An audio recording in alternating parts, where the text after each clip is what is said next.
Continuamos en síntesis y le damos la bienvenida al doctor Pablo García, quien es cirujano bariátrico. Bienvenido a Síntesis, doctor.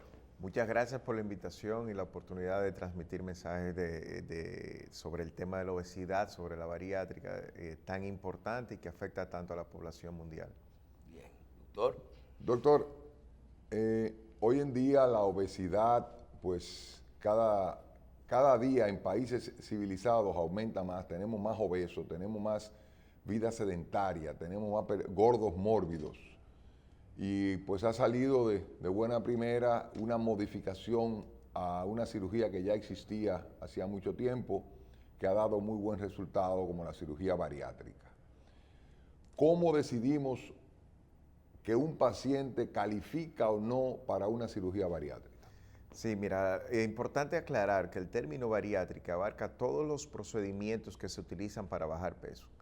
Hay procedimientos restrictivos que limitan la cantidad de alimento que puede ingerir una persona y procedimientos mixtos, donde además de disminuir la capacidad gástrica, hay una modificación de la disposición de los intestinos, o sea, la posición de los intestinos, y así no todos los alimentos se van a absorber. Las modificaciones han venido a surgir con el paso del tiempo, perfeccionándose y cubriendo las deficiencias o faltas que se evidenciaban en estas cirugías que inicialmente se hacían. Usted habla de las vitaminas, de la absorción de las vitaminas y todo eso. Así es, así es. Además de que no todo el mundo necesitaba específicamente un tipo de cirugía. Por ejemplo, un comedor de dulces o de comida chatarra, no necesariamente una cirugía que limite la cantidad, cuando su problema no es la cantidad, sería el procedimiento apropiado. Así también una persona que tenga enfermedades como la diabetes, hipertensión, que escoja esta opción de tratamiento, no necesariamente una cirugía que vaya a limitar solamente la cantidad vaya a ser la más propicia para alcanzar la salud. Por ejemplo, estos pacientes, una cirugía con modificación del intestino, tienen mejores resultados para el control de la diabetes. Una persona ya con obesidad tipo 1, que es lo que a veces trae controversia, de que si esa persona no necesitaba tal cirugía, ya hay procedimientos que no son tan agresivos como el bypass y la pérdida va a ser mucho menor, que pueden realizarse inclusive en estos pacientes de una forma segura. A tal punto que, por ejemplo, yo soy cirujano bariátrico y tengo este procedimiento en mí, tengo una cirugía restrictiva tipo manga gástrica y el índice de masa corporal cuando yo me la realicé era 34, que correspondía a una obesidad tipo 1. Y le viene la pregunta, ¿la necesitaba? Bueno, es realmente bien cansón, pues no hay otra palabra, bueno, hay otras palabras, pero no debemos utilizarlas, ¿no? Pero sí hay, digamos, estas recurrencias, recaídas, donde los pacientes logran bajar de peso y reganancia y así. Y hay opciones para este tipo de pacientes, así como pacientes sin obesidad que tienen un descontrol importante en la diabetes y pueden someterse a este tipo de cirugía y ya el nombre pasa de bariátrica a metabólica y de ahí viene el nombre de la sociedad internacional y la nuestra como Sociedad de Cirugía Bariátrica y Metabólica. Que ya aquella idea que nosotros teníamos hace unos años atrás de que para tú calificar para una cirugía bariátrica deberías tener un porcentaje X de grasa, ya eso ustedes han conseguido a través de sus experiencias modificar esto. O sea, ya ustedes pueden ir directo a un paciente para mejorarle la diabetes, un paciente para mejorarle tal cosa, porque ahí estoy viendo que ya ustedes hasta están calificando el por qué cada gordo. O sea, no es lo mismo el que come chatarra, que se mete un hamburger que tiene 1000 calorías y fue un hamburger, al que se mete un plato de comida X. O sea, o al que come dulce. O al que come dulce. Entonces ya no nos vamos con aquella historia de que tú no eres lo suficiente gordo, porque antes yo hasta escuchaba que mandaban engordar los pacientes. No, tú no calificas. Entonces los pacientes engordaban 10 libras, 15 libras más para entrar dentro de la clasificación de grasa. Así es, esta práctica de aumentar de peso, a menos que sea un cirujano muy sinvergüenza, es algo, ¿verdad?, totalmente indebido, no se debe pero lo hacer. hacían los pacientes.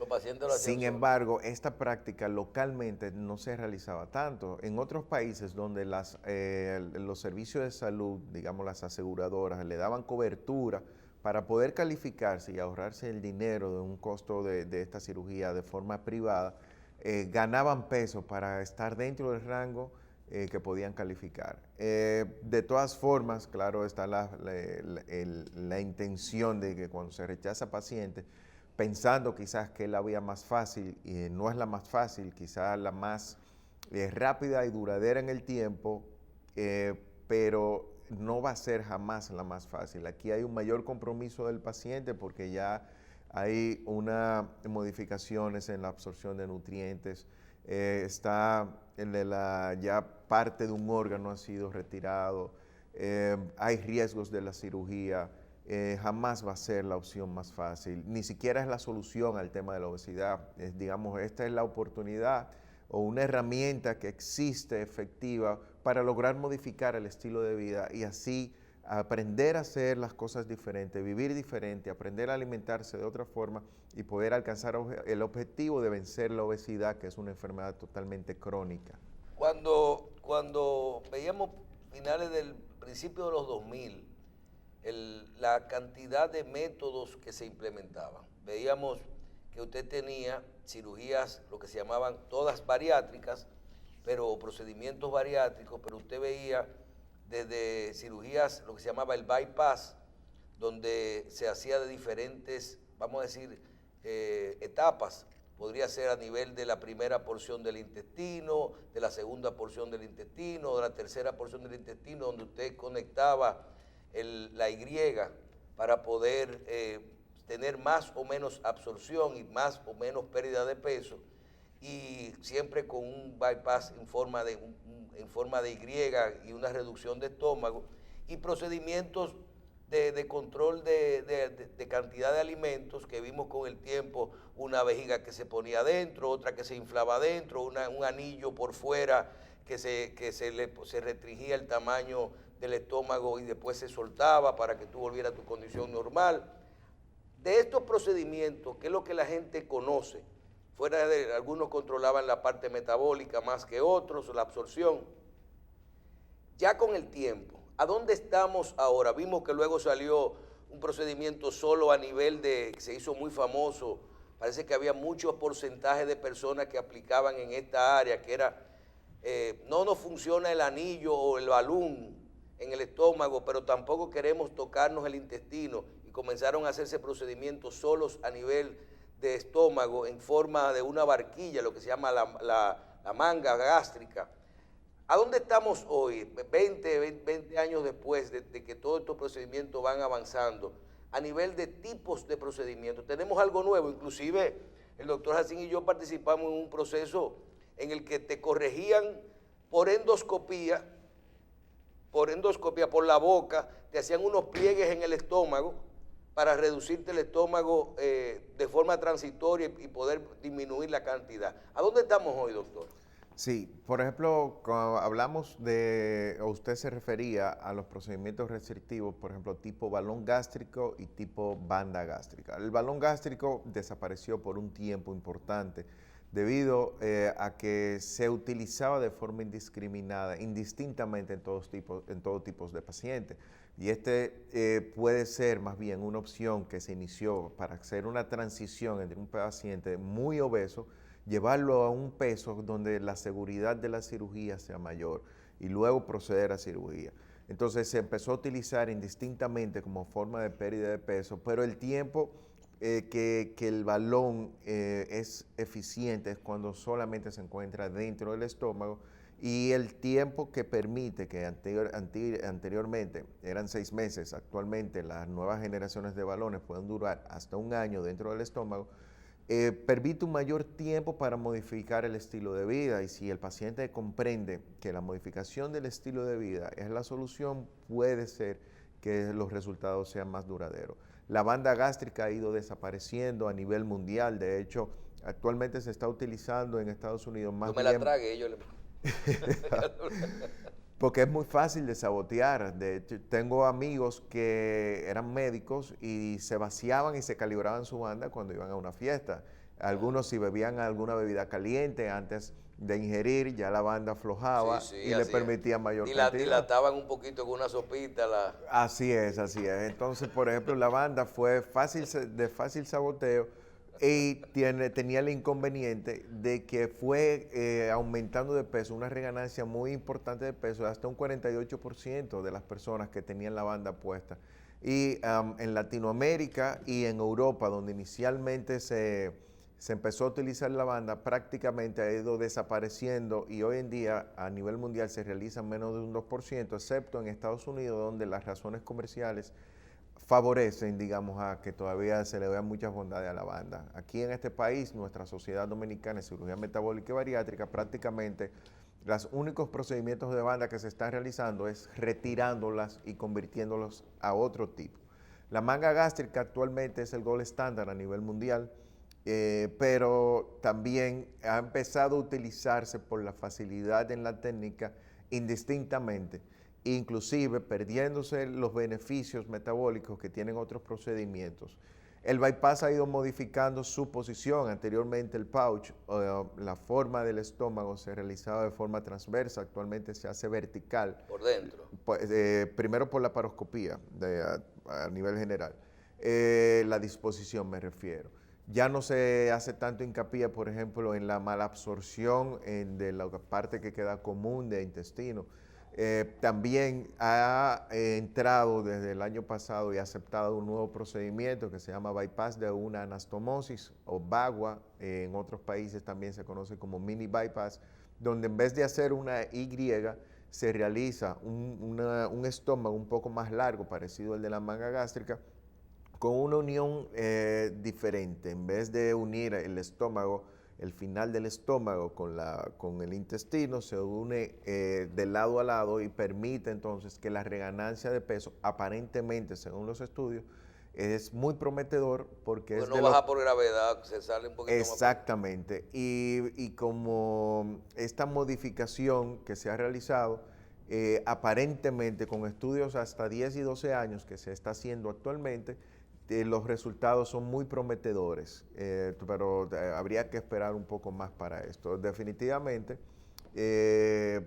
creo que lo principal es la educación o el soporte colateral a la cirugía, y si vemos la cirugía como el medio de transporte para alcanzar la meta, puede ser definitivamente una opción viable para la obesidad. Doctor, en ese mismo sentido, usted dice, la manga se ha convertido en el, vamos a decir, procedimiento por excelencia. Yo digo que es, al ser menos invasivo y al haber más pacientes con ese problema de entre 50 y 125 libras de peso por encima, que es donde funciona realmente la manga gástrica, y cambiar la forma de vida.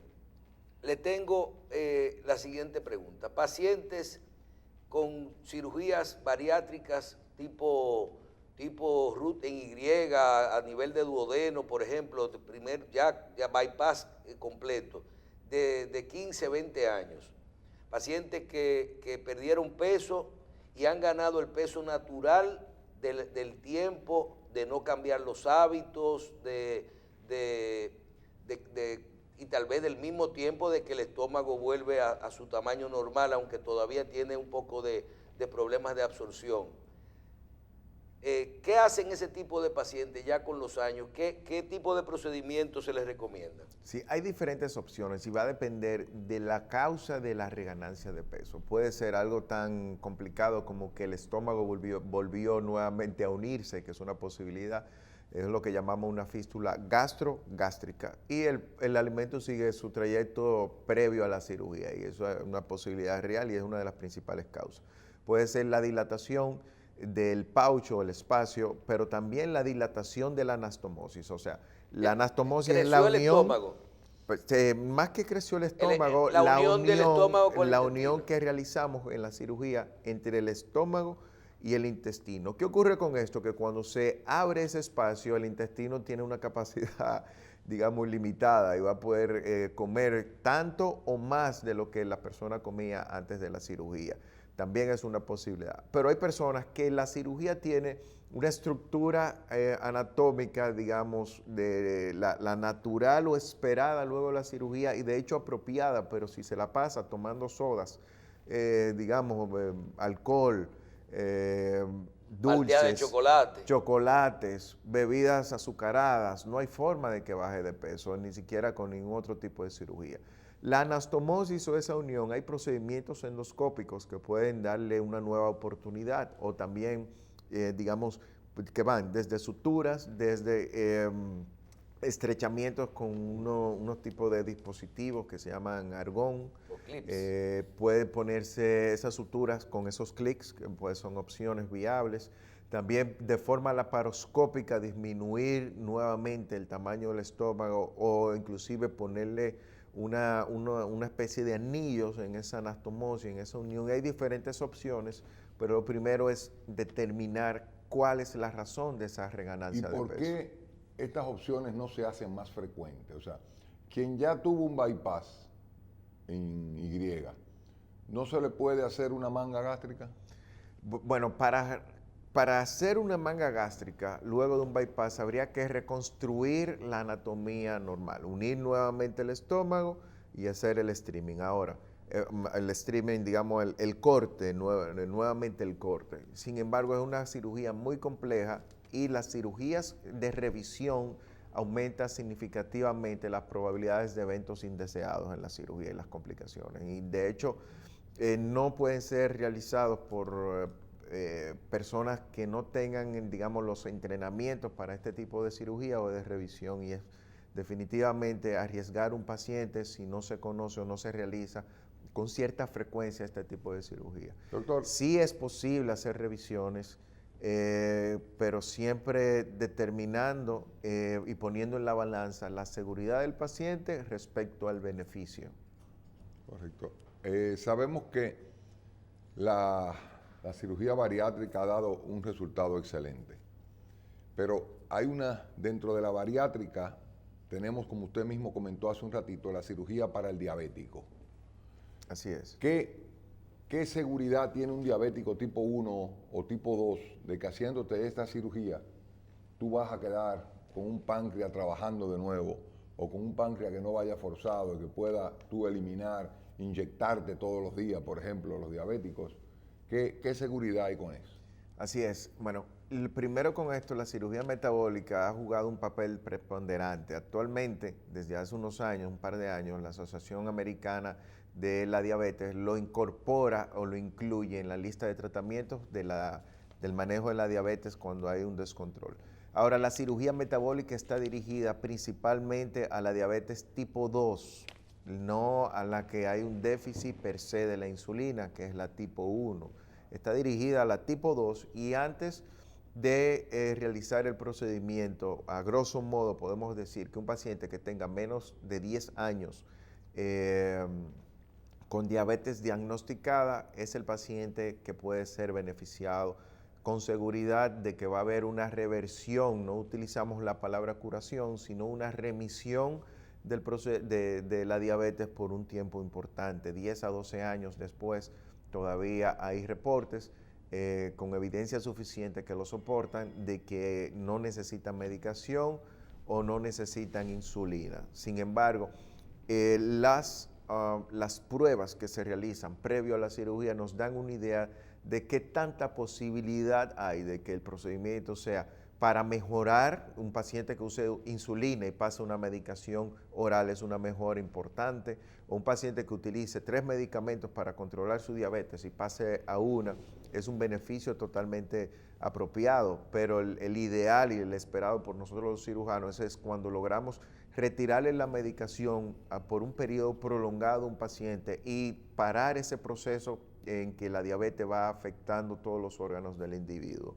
En definitiva, la cirugía metabólica, cuando se realiza, debe tener una evaluación completa y tener a mano los laboratorios como ya más complejos, que inclusive hay que mandarlos fuera de nuestro país, donde nos pueden dar una mejor idea si la cirugía va a ser efectiva para el control o no de la diabetes. Además de la insulina, hay otras hormonas que se producen a nivel intestinal. Nuestro intestino no es como se pensaba, que solamente la función era absorber, sino que cuando la comida llega a la parte final del intestino se liberan sustancias, los llamados péptidos, y también interviene el glucagón en la regulación y el control de la diabetes y van a ser modificados en la cirugía bariátrica, así como también otras que tienen que ver con el apetito, como la grelina, intervienen en todo este proceso. Es más bien que limitando la cantidad se produce modificación de ciertas hormonas con la cirugía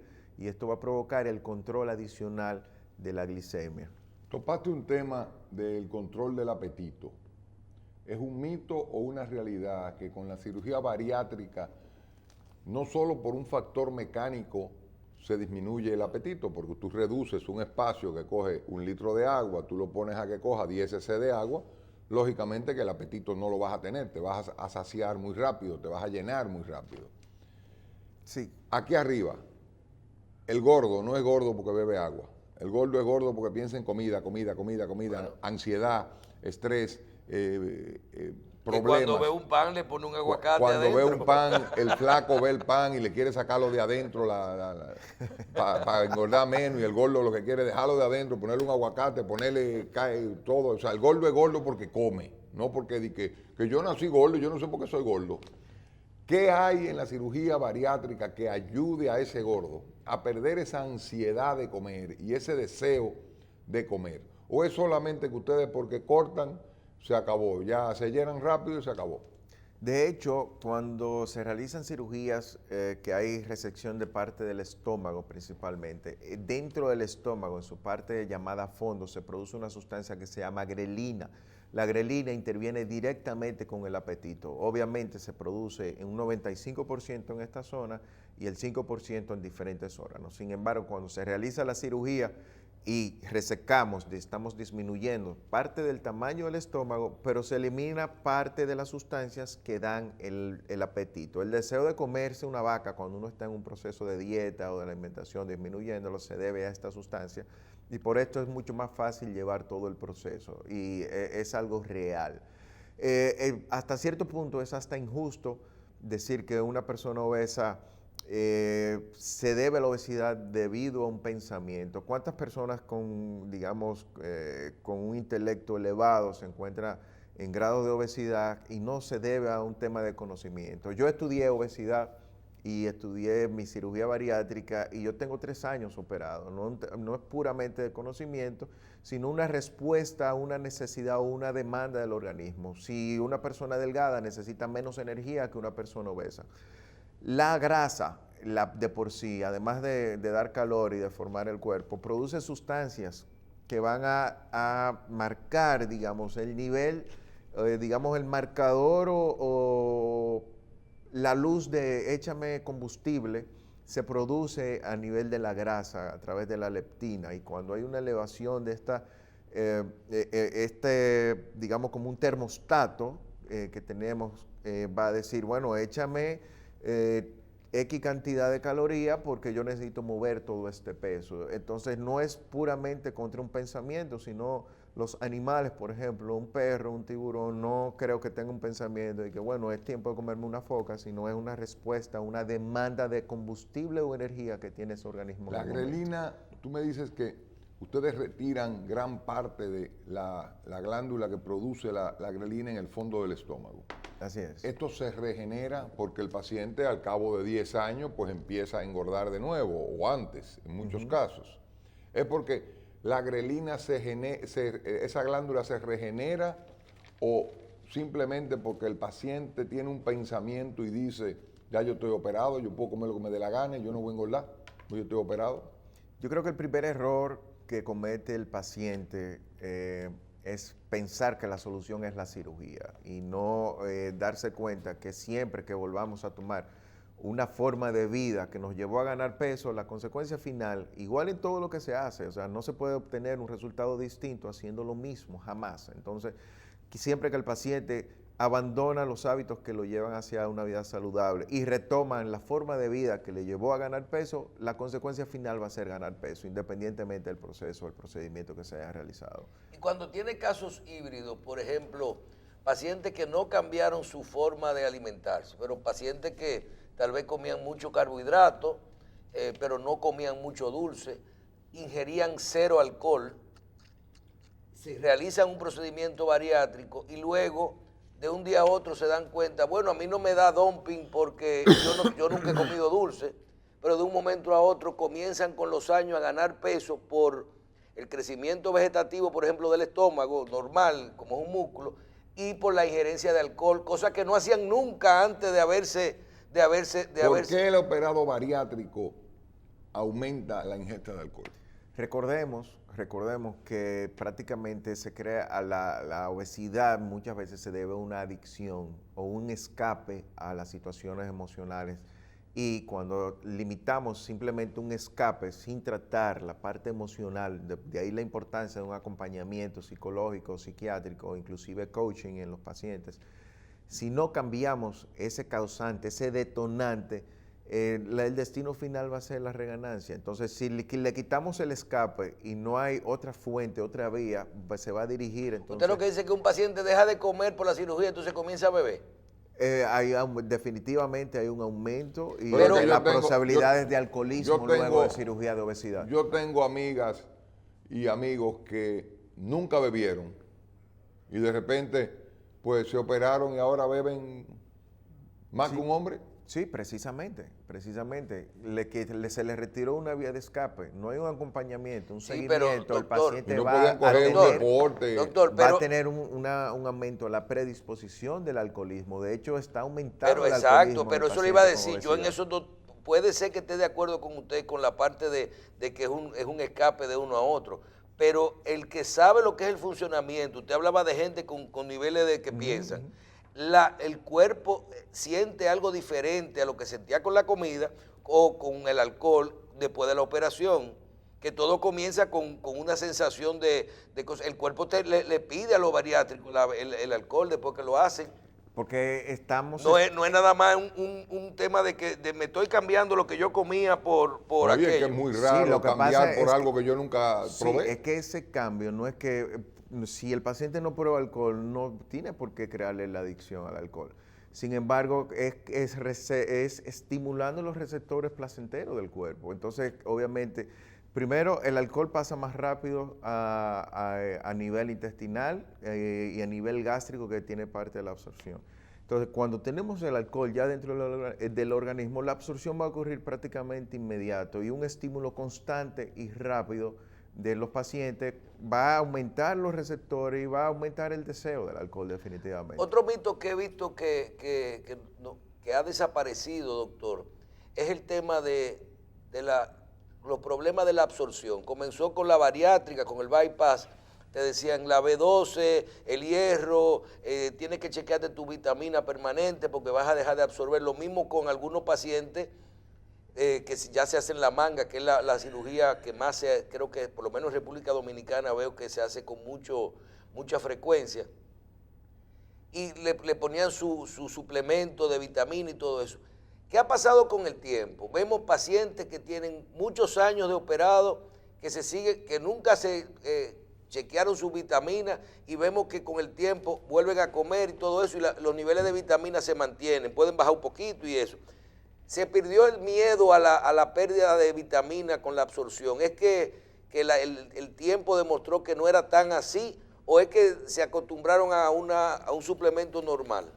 No, mira, va a depender de la cirugía precisamente. Anteriormente, en un principio, de hecho, había hasta problemas hepáticos cuando se realizaban derivaciones biliopancreáticas, que era una cirugía súper agresiva, o cuando se le daba mucha mala absorción a los pacientes, y eso ha ido mejorando y ha ido desapareciendo el problema hepático, y de hecho, actualmente para el hígado graso hay muchos países que están considerándolo como una indicación para cirugía bariátrica. Sin embargo, los déficits nutricionales va a depender del tipo de cirugía y la parte que se excluya a nivel gastrointestinal. Cuando en un bypass eliminamos el paso por la parte media y final del intestino, no pasa o no se está en contacto el alimento con unas sustancias que son necesarias para la absorción de ciertas vitaminas y también de ciertos minerales. Entonces, cuando hay la exclusión, el déficit va a ser una consecuencia de esto. En una cirugía de una mala absorción tipo bypass gástrico, sí es necesario el seguimiento nutricional y necesario el seguimiento de vitaminas y la suplementación. Hay personas que independientemente de todo sueltan todo en banda y bueno, le va bien porque nuestro organismo se va adaptando, pero no es lo normal, es de esperar ese déficit en los pacientes con mala absorción. En la manga gástrica, en teoría, hay como se conserva prácticamente la parte vertical del estómago, vamos a tener todas las sustancias que ayudan a la absorción de todas las vitaminas. Sin embargo, la evidencia muestra que sí va a haber déficit hasta cierto punto en algunos pacientes. No es la condición de todos los pacientes, pero sí ameritan todos los pacientes un seguimiento nutricional, aprender a comer, análisis por lo menos anual para saber las condiciones y no que en 5 años haya un déficit importante, o como pasaba en la derivación biliopancreática, que había un déficit de proteína tan severo que la cirugía dejó de hacerse, no por la pérdida de peso del momento, sino por las consecuencias a largo plazo, daño hepático, inclusive pacientes que por causas nutricionales llegaban a morir por la cirugía. Doctor, sabemos que tenemos una sociedad metabólica y bariátrica en el país. ¿Esa sociedad está afiliada al Colegio de Cirujanos? Así es, de hecho nosotros somos no una sociedad independiente, somos un capítulo del Colegio Dominicano de Cirujanos, la Sociedad Dominicana de Cirugía Metabólica y Bariátrica, SODOCIMEB, de la cual formamos parte de la fundación, se encarga de agrupar y educar a la sociedad y agrupar los cirujanos que están haciendo un ejercicio, digamos, organizado, con un equipo de múltiples capacidades, con diferentes especialistas, donde todos en conjunto trabajamos por el bienestar del paciente. Hoy en día el 99% de los pacientes tienen seguro. ¿Siguen ustedes como los cirujanos plásticos trabajando solamente a pacientes privados o los seguros médicos le están cubriendo estos procedimientos? Sí, lamentablemente, digamos, nuestro sistema de salud es muy pobre en ese sentido. De hecho, hoy en día una cirugía básica como una apendicitis, los seguros no cubren el uso del laparoscopio cuando el paciente se puede ir en menos de 24 horas a su casa y una recuperación que en 5 a 10 días ya puede reincorporarse a trabajar normalmente. Y hoy en día no lo cubre esa cirugía y hay que hacer una cirugía abierta, digamos, prácticamente haciéndonos sentir en las cavernas, ¿no? Como cirujanos, y mucho menos va a cubrir una cirugía donde la mayoría de personas consideran que el que se hizo una cirugía bariátrica es un paciente que no tiene autocontrol, fuerza de voluntad, amor propio, como quieran llamarlo, sino un tema puramente estético. Yo diría que eso está a años luz en nuestro país, de que las aseguradoras, cuando no quieren cubrir ni siquiera un laparoscopio, vayan a cubrir una O sea, ni cirugía siquiera con problemas bariátrica. metabólicos, de diabetes o de otro tipo, Nada. consideran la cirugía como una opción. Nadie. Ninguno de los planes de seguro en el país lo está aceptando. Hasta ahora no. Casos aislados, particulares, quién sabe si más bien por relaciones interpersonales se pueden conseguir. Bueno, doctor, muchísimas gracias. Doctor, ¿ha disminuido finalmente el costo de la cirugía bariátrica en República Dominicana? Siempre habían unos kits, unos pouches, un asunto que costaba... Ahora hay más kits.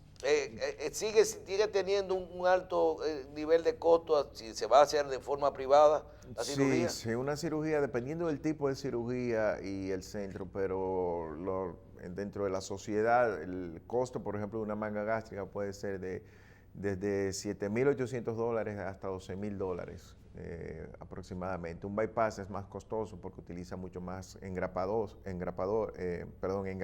son prácticamente un material sumamente costoso que nos permite cerrar y cortar a nivel gástrico, pero un bypass puede salir en cuanto a su valor entre $10,000 y $13,000, $14,000. Bien. Doctor, el quien ha visto este programa se pregunta y quiere hacer una consulta con usted con estos fines, ¿dónde usted tiene su consulta y dónde puede procurar al doctor Pablo García? Bien, nuestra consulta es en la Torre Pereica, frente al Centro Médico Dominicano, el consultorio 403. Se pueden comunicar al 809-473-6925. Los procedimientos los realizamos tanto en el Centro Médico Dominicano como en la Abel González de la Lincoln. Y nos pueden seguir para educación continua en en Instagram en @dr, o sea, doctor García Vargas, y nuestra página web obesidadybariátrica.com. Bien, doctor, muchísimas gracias. Yo creo que para nosotros es un placer tenerlo aquí, mantenernos actualizados de todo este tipo de temas. Muchísimas gracias, doctor. Muchas gracias por la oportunidad. Bien.